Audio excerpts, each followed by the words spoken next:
النهارده باطلاق خدمه تحويل الاموال عبر المحمول فودافون كاش.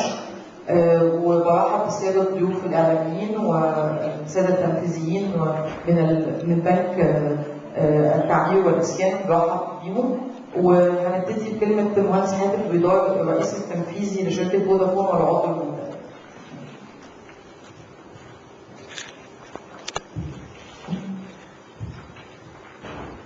بسم الله الرحمن الرحيم. صباح الخير. حضرات جميع الساده الحضور النهارده في الساده الحضور، الرئيس بتاعي العضو المنتدب ورئيس مجلس اداره بنك التعمير والاسكان، شركاء في المشروع الكبير ده، وجميع الحضور الزملاء من البنك وزملاء فودافون.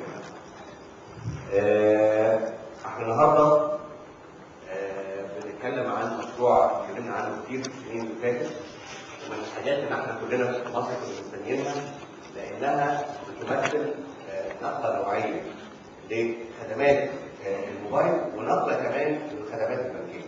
زي ما احنا عارفين ان احنا في البلاد الغنيه زي مصر نسبه انتشار التليفون المحمول عاليه جدا، تعدت 100% من عدد السكان على فتره، وبالتالي كل الناس عندها امكانيه استخدام هذه التكنولوجيا، ونسبه كبيره منهم بتستخدم مش بس المكالمات الصوتيه، بس بيستخدموا خدمات كتيره من خدمات القيمه المضافه.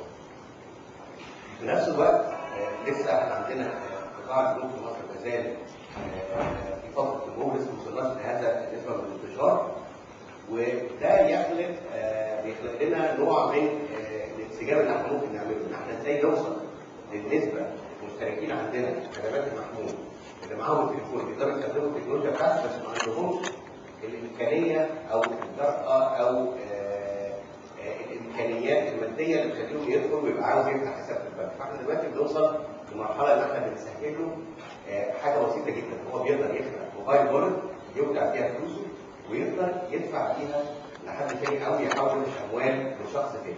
دي طبعا في المرحله الاولانيه اللي احنا بنبتدي فيها، ان احنا شخص لشخص، يعني انا حاتم اقدر ادخل اي فرع من فودافون او فرع بنك، او في الفتره اللي جايه الموزعين المعتمدين اللي حاطين شعار الخدمه، بكون مسجل الخدمه وبودع فلوس، الفلوس دي بتطلع لي على الموبايل بتاعي ان انا عندي رصيد بالقيمه الفلانيه. بعد كده انا اقدر لاي حد عنده تليفون فودافون عن طريق الخدمه بسهوله جدا، وعن طريق رقم سري بدخله ان انا اقدر احول لاي شخص مبلغ. الشخص ده بيروح لاي من الاماكن اللي هي مسجله برضه، ويقدر ان هو يسحب المبلغ اللي انا هاخده. عمليه سهله جدا. احنا عملنا ان احنا في خلال سنتين او ثلاثه ان يبقى في خلال 10 دقائق مشي من اي مواطن في الجمهوريه يكون جنبه مكان يقدر ان هو يودع او يسحب منه فلوس، بحيث انها يعني احنا يعني بنتوقع نوصل لعشرات الالاف من المنافذ اللي احنا ممكن نودع ونسحب منها. طبعا دي مرحله اولانيه. المرحله الثانيه طبعا بالتعاون مع البنك، ان احنا ازاي ان احنا نقدر ان الناس اللي عندها مرور دي ممكن تعمل بيها خدمات ثانيه، سواء انها تدفع فواتير او تدفع خدمات زي الكهرباء او الميه وحاجات، بس دي مرحله هتيجي بعد كده. انما المرحله اللي احنا بنتكلم عنها النهارده احنا ونطلقها النهارده، احنا بنتكلم على خدمه مش حاجه احنا هنعملها بعدين، احنا بنتكلم النهارده عن اطلاق الخدمه. يعني النهارده كل حد من الحضور يقدر يسجل في الخدمه، واحنا حاطين تسجيل ديسك التسجيل بره، ويقدر يبتدي يحول فلوس النهارده ويسحب فلوس النهارده ويحول فلوس لاي حد. الشخص ده يقدر يروح لفرع فودافون النهارده ويسحب الفلوس دي. فاحنا بنتكلم دلوقتي عن الفتره اللي فاتت، واعتقد فتره كتير يمكن من اصدقاء الصحفيين موجودين والاعلاميين موجودين النهارده، بقالنا كتير قوي بنتكلم. الخدمه خلاص بقت واقع بعد سنين من الانتظار. احنا شفنا الخدمه دي نجحت نجاح كبير جدا في كذا دوله افريقيه. يمكن من الحاجات الارقام اللي انا يعني بحس انها ملفته جدا للنظر، كينيا وهي من اول الاسواق اللي ابتدت الخدمه دي 15% من الدخل من الناتج القومي الكيني بيمر من خلال هذه الخدمه. طبعا ده بيسهل حاجات كثيره جدا، ان احنا نتجه للفلوس الالكترونيه بدل ما المعاملات كلها كاش. ده بيزود الامان اللي موجود، بيعود الناس انها استخدام خدمات قيمه مضافه زي دي والشخص اللي هو بيستخدم الخدمه كتير بعد شويه هيتشجع، هيفتح حساب بنكي وهيتجه ان احنا نتحول من كاش سوسايتي ان احنا نتحول لدوله اكثر تقدما، والناس بتستعمل معاملات فيها تقدم اكثر. وطبعا دي بتشكل امان للشخص وبتشكل امان للدوله، احنا نقدر نبقى عارفين الفلوس دوله الفلوس ازاي بتدخلها كاش، ده بيكون اهم طبعا بكتير. زي ما انا قلت التسجيل سهل جدا في اي فرع من فروع فودافون او البنك. الايداع يعني يمكن الزميل جون سعد هيشرح لنا شويه عن الديناميكيه والحدود اللي محطوطه للخدمه سواء في التحويلات او في الايام، نقدر نعملها كم مره في الشهر. وفي بدايه استنيناها كتير. يمكن احنا ما كناش نوصل النهارده لو ما كانش الدعم الاعلامي الكبير. يعني يمكن دايما السؤال اللي كان بيسالني وانا شايف يعني وجوه كتيره من الموجوده النهارده كل مره نعمل اي لقاء عن اي خدمه، هو خدمه تحويل الاموال عبر المحمول هتبقى امتى؟ فالنهارده الحمد لله الحلم ده تحول حقيقه ان احنا نوصل ان احنا نبتدي نقدم الخدمه دي، وان شاء الله تكون دي بدايه لمزيد من الخدمات القيمه المضافه اللي احنا كنا مستنيينها في مصر، كانت واقفه لاسباب مختلفه. فنقدر ان احنا نقدم الخدمات دي ونقدر ان احنا ناخد مصر ونتخطى فيها لاكثر من تقدم ان شاء الله. شكرا لكم جميعا على حضوركم، وان شاء الله ان الخدمه اللي بتستعملوها تفوز على خير. اللي معاه كارته دي.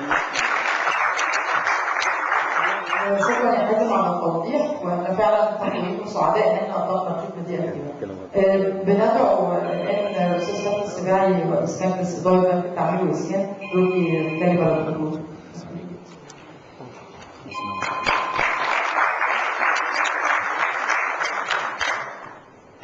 بسم الله الرحمن الرحيم.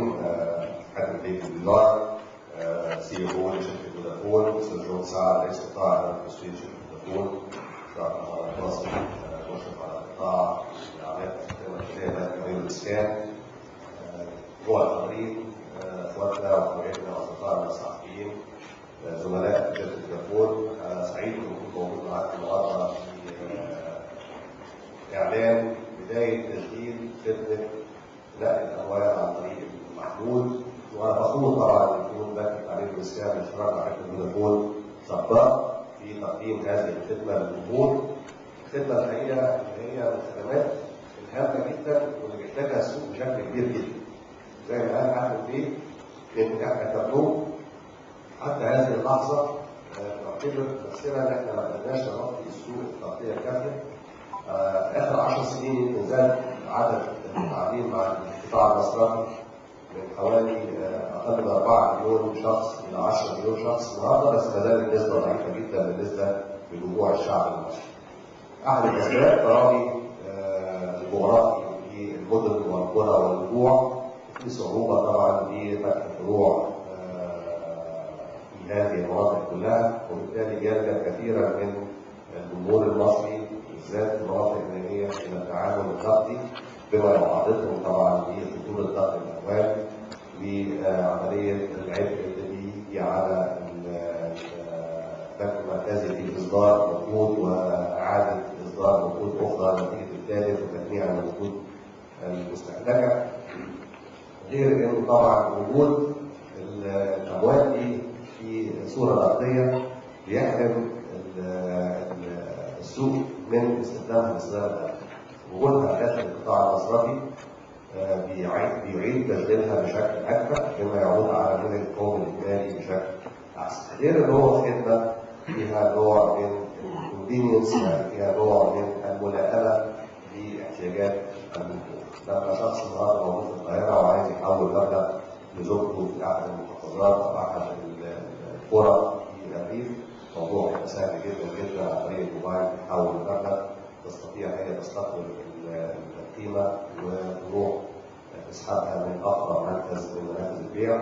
طبعا وجود عدد كبير من الفروع لبنك التعمير والاسكان تقريبا في كل محافظات مصر هيؤدي الى سهوله استخدام الخدمه. حاليا فروع فودافون برضه منتشره في اماكن كثيره جدا. نأمل ان شاء الله في المستقبل تزداد كمنافس عشان يبقى في ملائمه وملائمه اكثر الى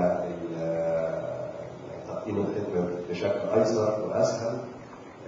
طبعا بشكر كل الزملاء فودافون وزملاء بنك حمود الاسكان عملوا مجهود كبير قوي قوي قوي الفتره اللي فاتت ان هم خلوا الخدمه تنزل في هذا التوقيت وبشكل فيه كثيرا من الامان وكثيرا من السرعه، وان شاء الله التجربه هتثبت هذا الشيء.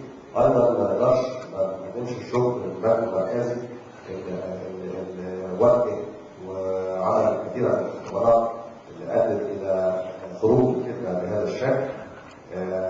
وده طبعا شيء مش يعني غريب على البنك المركزي واهتمامه بتقديم الخدمات المصرفيه وخدمات التحويل بصفه عامه بشكل امن وبشكل سريع انه يحقق طموحات الشعب. مرة أخرى نقدم للزملاء الصحفيين والموجودين في الأرض هنا بالشكر على تشريفهم، وأرجو إن شاء الله لما يتم تجربة الخدمة تكون على حسن استخدامهم ويبتدوا يستخدموها بالفعل بشكل يحقق النتيجة المرجوة، وأنا واثق إن شاء الله بالنجاح بإذن الله. مرة أخرى بشكر حاتم بيه والزملاء كلهم فودافون إن هم نجحوا إن هم يسرعوا ويبقوا جاهزين يكونوا اول شركه محمول مع اول بنك يقوم بتقديم هذه الخدمه في السوق المصري.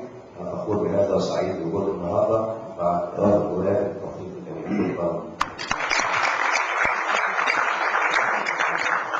احنا كمان دايما بنبقى سعداء ان احنا الشبكه الاولى رائده في اطلاق الخدمات المتميزه في مصر، ودي حاجه بتفرح حاتم وفريق العمل كله اللي موجودين معانا كده. انا بدعو الزميل العزيز جون سعد رئيس قطاع التسويق التجاري عشان يكلمنا ويشرح لنا ابعاد الخدمه وتاثيرها على سوق المحمول في مصر. جون.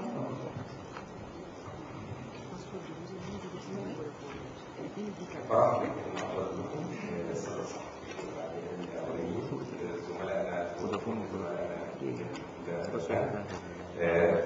راح الاستاذ السماعي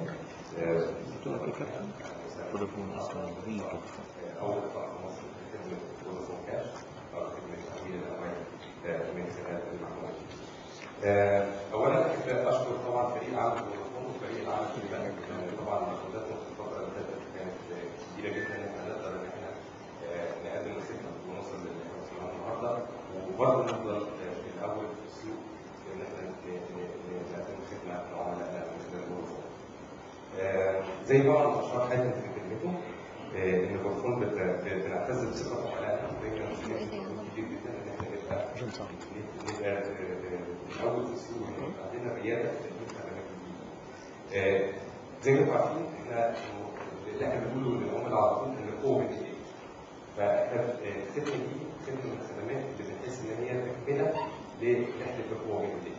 النهارده العميل معاه فودافون، معاه موبايل